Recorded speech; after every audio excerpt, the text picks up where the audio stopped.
Müdafiə Nazirliyinin valideyn əskər hərbçi münasibətlərinin möhkəmləndirilməsinə xidmət edən Açıq Qapı yeniliyi bugün Qusardakı hərbi hissədə də baş tutub. Açıq Qapı tədbiri valideynlərlə hərbi qulluqda olan övladlar arasında bir növ canlı körpü rolunu oynayır. Qusardakı hərbi hissələrdə keçirilən Açıq Qapı günündə əməkdaşımız Aytəkin Alxastı da iştirak edib. O təəssüratlarını reportajı vasitəsilə sizə çatdıracaq. Ölkədəki hərbi hissələrdə Açıq Qapı gününün tətbiqinə Qusardakı hərbi hissədə də uğurla başlanıldı. Əvvəlcə valideynlərlə əskərlərin hərbi hissənin giriş qapısında təsirli görüşü baş tutdu.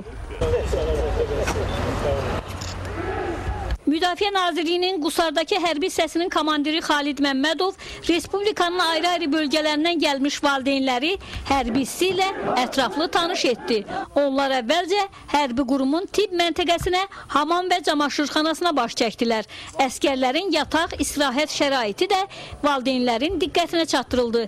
Əskərlərin idman, silah dərs otaqlarına da baş çəkən əskər ata-analары hərbi hissənin çörək pişirmə sexi ilə tanış olaraq əskər çörəyinin dadına da baxdılar.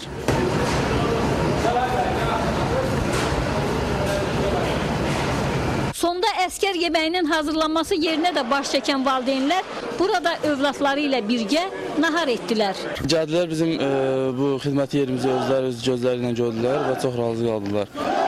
Biz də çalışırıq ki, ölkə rəhbərliyinin orada göstərdiyi diqqəti öz əməlimizdə göstərək.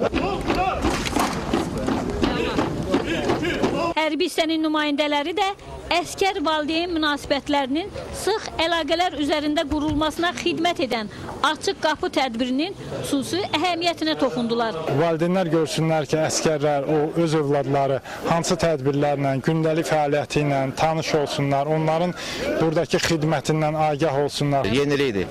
Bugünkü gündə yenilikdir ki, bu da Müdafiə Nazirinin göstərişidir ki, bu günləri hərbi hissəmizdə Açıq Qapı elan olunub.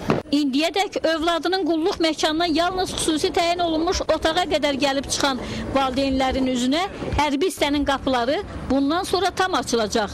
Övladını əskərliyə yola salan ata-ana övladının qulluq yerinə istənilən bazar günü gəlib baş çəkə biləcək.